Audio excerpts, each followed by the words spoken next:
Hello everyone and welcome to my very first Avowed character build, the Renegade Ranger. The main attributes for this build are Dexterity and Perception. Dexterity makes this character fast. You reload faster, you shoot faster, you even climb faster. It's a great stat for any build, but especially for a character who wields guns. Perception ups the maximum range of your weapons, meaning you can still deal reasonable damage when you're outside of spitting distance. It also improves critical hit chance, which I found to be incredibly valuable for this character. While these two attributes should be your main focus, you don't need to put every single level up into them. Feel free to invest the odd point here and there into the other attributes too, in order to make for a somewhat more rounded character. On to the abilities now, where I'm going to cover all the fighter skills I went with, then all the ranger ones, and finally the wizard ones too. In the fighter tree I went with just a single skill, Built to Destroy.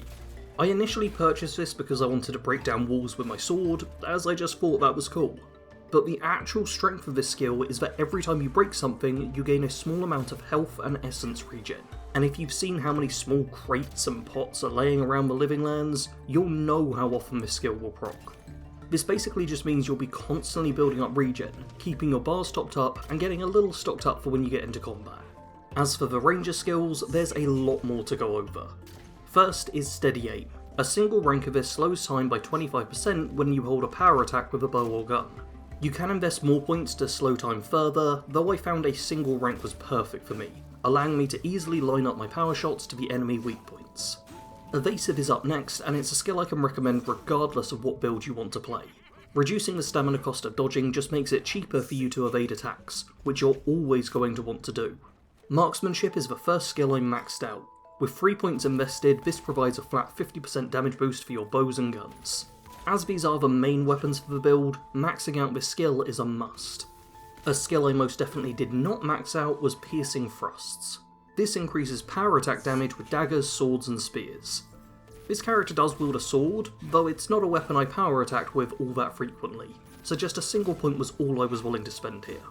However, I was willing to max out Finesse, which is the flat damage perk for one-handed melee weapons. With this, our sword gets a 50% damage boost, making it more viable to rely on in a fight. Next up is the Sniper perk, which increases range weapon damage against unaware enemies.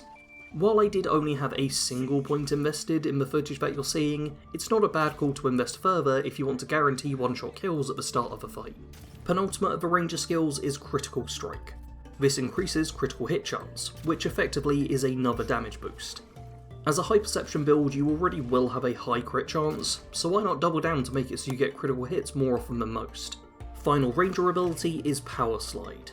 This makes it so that your slide knocks down enemies, which I thought was pretty cool. That being said, I'm not sure I ever intentionally used this ability. It just seemed cool, so I decided I wanted it, and that's all that really matters. Don't let yourself rob yourself of picking the cool skill, just because it's not the most optimal choice. And now for the wizard skills, where I've only got a pair. First is Minor Missiles, which is one of 3 initial skills you need to choose from. I went with Minor Missiles because it's easy to use and gives some strong mid-range damage from a fairly low essence cost. It's also worth noting that this is the only active ability I went for with this build, meaning you can happily spam this skill or freely cast godlike abilities if you prefer. And final of all the skills is Armoured Essence. A single rank of this will decrease the essence penalty for wearing light or medium armour. I wouldn't recommend putting any more points than 1 in here, but the single point of investment just ensures you have plenty of essence to work with for the limited skills you can use. The Renegade Ranger wields a sword and pistol in one loadout, and either a bow or an arquebus in their secondary. For the sword, I went with the Last Light of Day. This unique melee weapon not only deals fire damage, but with the Golden Sun Zenith enchantment, it restores 10% of your maximum health whenever you kill an enemy with it. This makes it an excellent weapon for finishing off weak foes, but even if you've ended up in close quarters against a tough enemy, the fire accumulation of this fast-swinging sword can allow you to get a nice bit of damage over time. The pistol I wielded alongside this was Karok's Pride. This shockingly good pistol not only deals some additional shock accumulation, but with the Thunder's Fall enchantment, it makes it so that power attacks with it also have this effect for nearby enemies. With these two weapons combined, you have the ability to deal fire and shock damage at will, not only useful for whittling down strong foes, but also for solving many puzzles in the game and unlocking some hidden areas. For the secondary weapons, I went with 2 different choices, which I switched out depending on how I wanted to approach things. If I was being stealthy, then I'd use the Long Touch, a unique bow which does bonus damage against full health enemies, and which I upgraded to make it so that kills with the weapon also gave an attack boost for 6 seconds after, ideal for chaining together several kills against weaker enemies. If I didn't care so much for being stealthy, but instead wanted to deal a bunch of damage, then I made sure to equip one last trick. This unique rifle has a 20% boost to reload speed, making it much faster to shoot. Additionally, I upgraded it with Trick Shot, which causes a dual ricochet when you fire the gun, potentially allowing you to kill multiple targets with a single shot.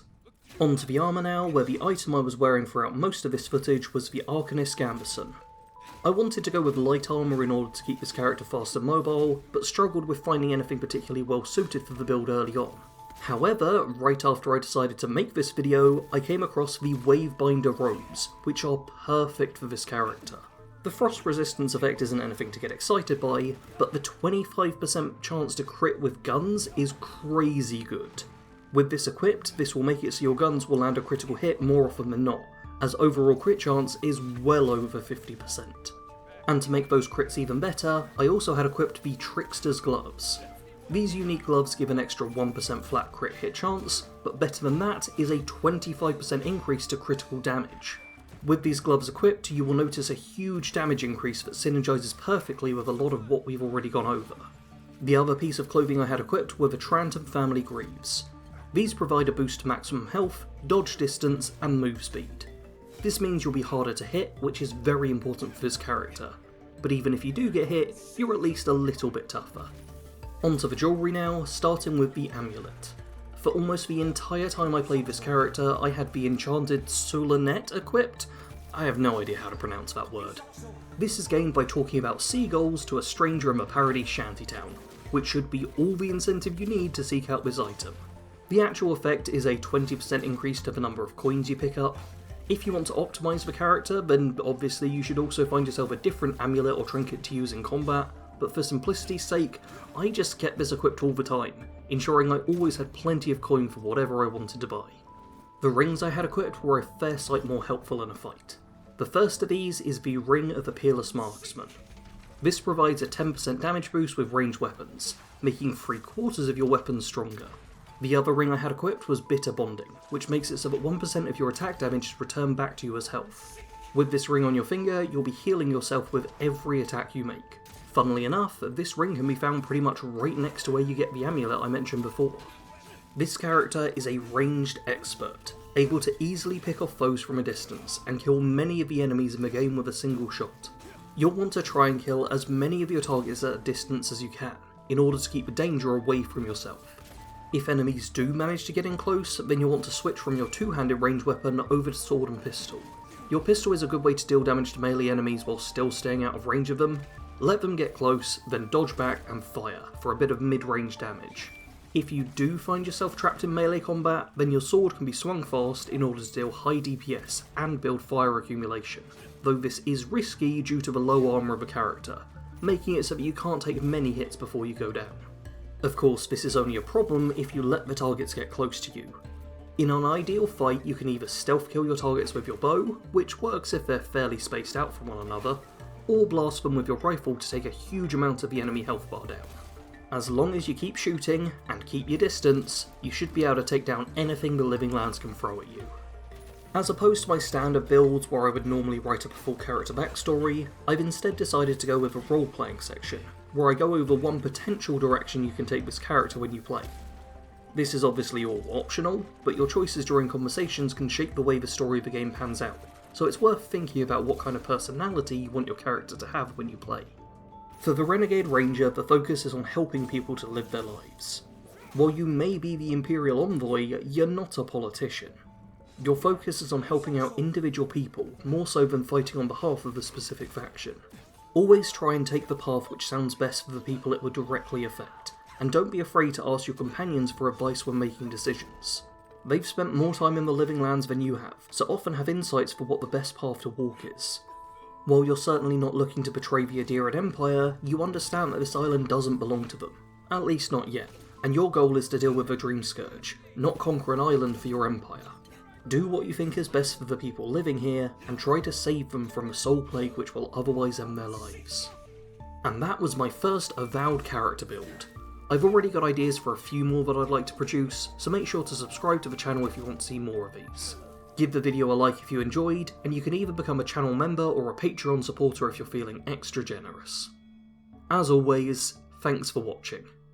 Sarge out.